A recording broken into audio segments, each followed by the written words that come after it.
Welcome, I'm Darren, and I'll be your guide today as I rank the worst hockey insert card designs of 1994. When I started looking at the worst insert designs of the year, I started off with football, and I was surprised that Fleer and Ultra had almost no presence on that list. It surprised me because I always understood Fleer and Ultra as reaching too hard in 1994. Well, apparently they didn't do it in football, but by the time they got to basketball, they certainly did. That list, the top 5, I think the top 6, maybe top 7 were all Fleer and Ultra for me. And with hockey, well, it was more of the same. Basically, Fleer appears to have gotten all of their really good ideas out of the way in football, and then by the time they got around to basketball and hockey, they were kind of running on fumes and didn't really do very well. And so this list is, again, mostly Fleer and Ultra, but we do have one other company that has a very strong presence on the list as well, which is Score Pinnacle. And there were a lot of designs that I pulled aside that I wanted to talk about as being lousy. I mean, I had 11 pulled aside, and I decided to go ahead and kind of breeze through a few of these because there's a lot of, there are certain similarities to some of the failures that were made. And so in the honorable mentions, I start off with 3 by Score Pinnacle, the first one being Pinnacle Boomers. And with Boomers, this is a card that actually isn't all that bad for the most part. You got the gold foil running up one side, which is not the greatest in the world, but it very much fits in with the 1994 Pinnacle design. It works well enough. They have actually really good images, or for the most part, I think that the images are strong in Boomers. And I really like the bright, colorful Boomers logo. That is something that is playful. It's a lot of fun. It's a splash of energy on the card, which means overall, when I look at the card, I go, no, all right, not bad. Except for that image stuffed on the side. And again, it's Pinnacle. In the main set, the rookies were done that way. They had an image, and then they had an image on the side, which in the case of the rookies in the set, I feel that just kind of turned the whole thing into a big mess. In this case, I don't think it does. I think it's just extraneous. It's an annoying thing on the side that shouldn't be there. It doesn't bring anything, and it limits the ability for the card to work.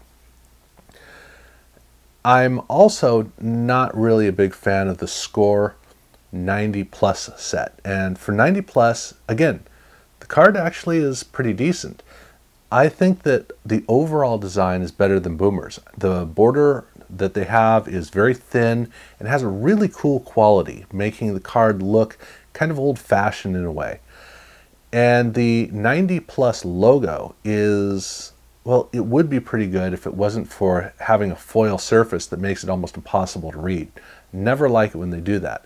The images are not as good as in Boomers, I don't think, but they're very strong, and overall the card works pretty well. It's just that it's a little bit annoying, just like with Boomers. The third one, though, is Score Check It, and this one I'm just not as big of a fan of.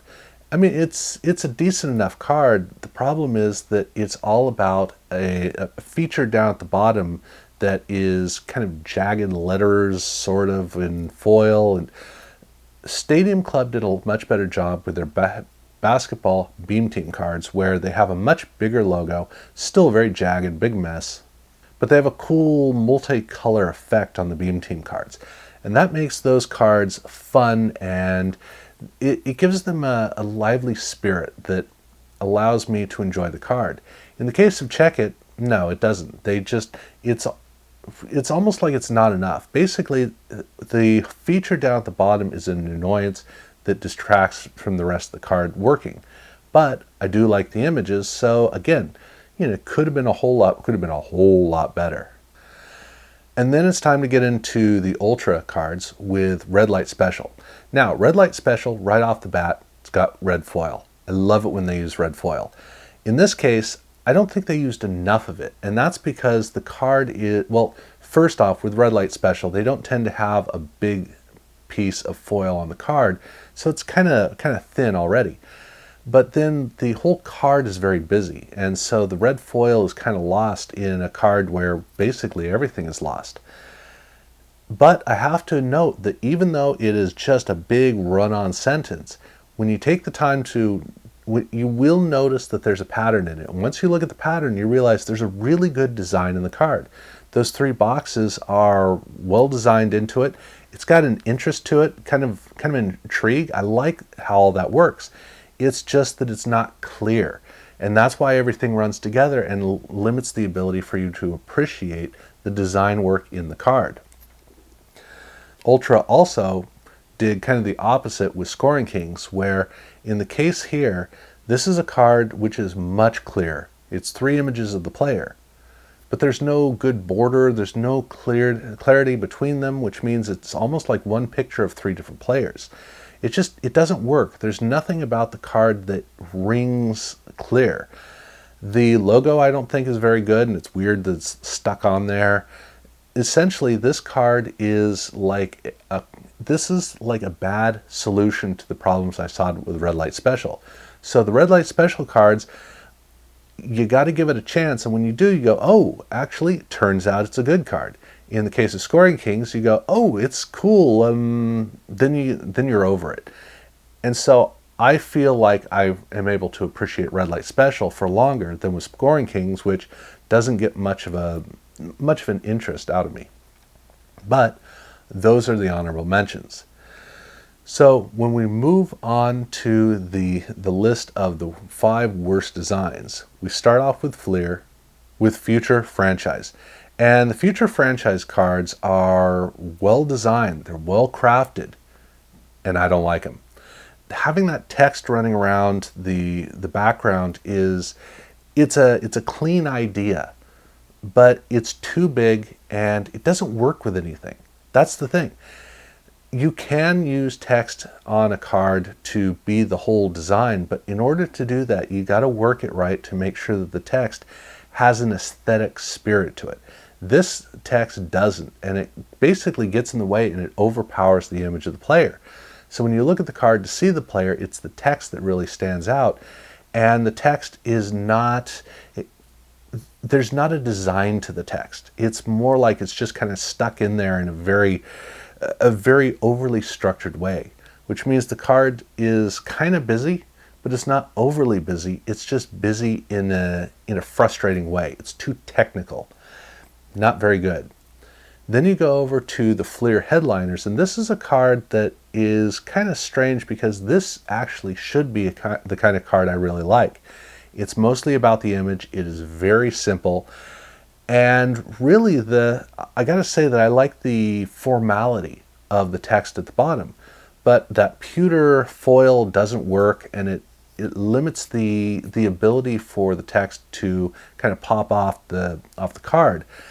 And yet, for me, the big thing is that the text, which is very well structured, it looks like it's missing something. There's something that's supposed to go with it.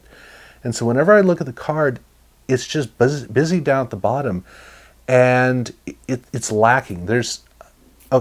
I have been looking at this card and looking at this card and looking at this card, trying to figure out how to explain what I don't like about it. Those things play into it, but I can't quite wrap my head ultimately about what I don't like about the card. I guess that it would only work with a very clear type of image, and they don't use the image. I guess that's what it is. I really don't know. At any rate, I think it's pretty lousy, and so that's why I have it here at number 4. And number 3, we go to Ultra, specifically Speed Merchants. This is a perfect example of how Fleer was in a mess of creating way too many inserts, and they needed to come up with a bunch of different interesting ideas, and it was almost like they were jotting down some ideas and then figuring out how to throw them together into some weird concoctions. In the case of Speed Merchants, this is nothing but busy. The player is there, but you got the streaks of the motion, then you got the finish flag because it's all about speed like racing, and you got the text is very thin and doesn't really work with anything. Nothing works with anything else. It's a bunch of stuff, but it's not a bunch of stuff that works in any natural way. At least with the Scoring Kings, it's broken into 3 blocks. In the case of the Red Light Special cards, it's got very, very clean presentation of the 3 panels. In this case, it's just it's all thrown together, and it kind of fights each other. So it basically just ends up being an absolute train wreck. That's about all there is really to say about it. So at number 2, I have 2 scorecards. They are both holograms, and I'm just going to leave it at that. I don't even need to go into it. Unfortunately, in 1994, Score included holograms in some of their releases, or all of their releases, and they're just really lousy. I mean, the holograms themselves, there's nothing about them that is all that wonderful.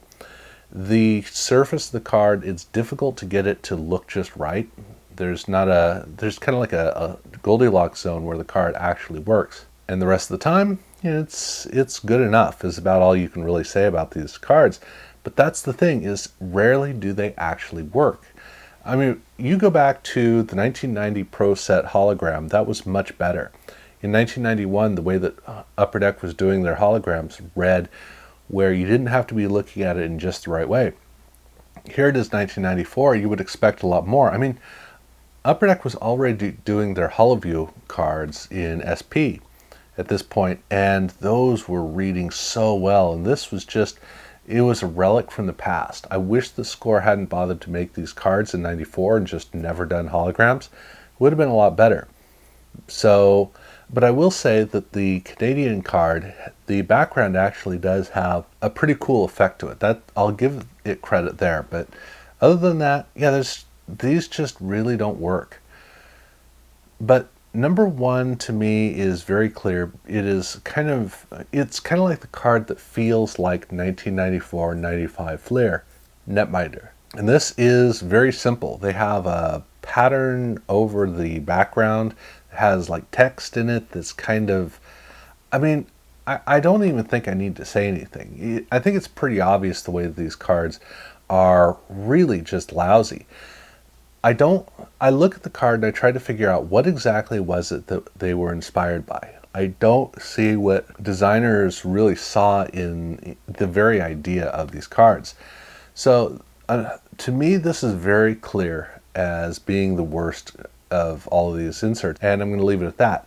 I do have a feeling, though, that some people will think the holograms are worse, but other than that, I'm pretty sure this is going to be almost universally held as the worst design for 1994. So that's where I've got with the list. If you are curious, if you haven't seen the other videos, definitely check out the other rankings to see where the other sports, what it looked like for the worst designs they had. If you haven't subscribed to my channel, please do so. Thank you very much for watching.